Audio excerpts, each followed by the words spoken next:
In today's video, I'll show you how you can get the MindManager Black Friday deal. So let's get started. First of all, is that you want to go here into the website of MindManager just by using the link in the description. Once you've used that link, you don't need any coupon codes now.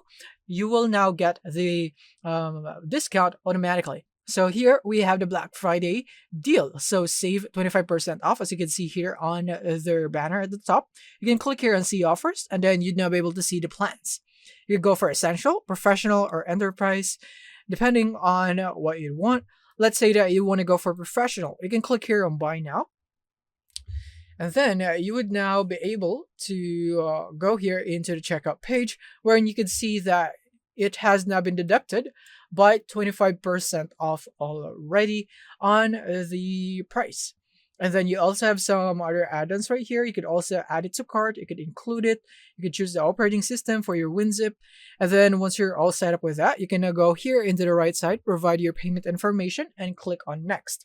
Once that is clicked right here and the payment goes through, then you have successfully purchased a subscription in MindManager using the Black Friday deal.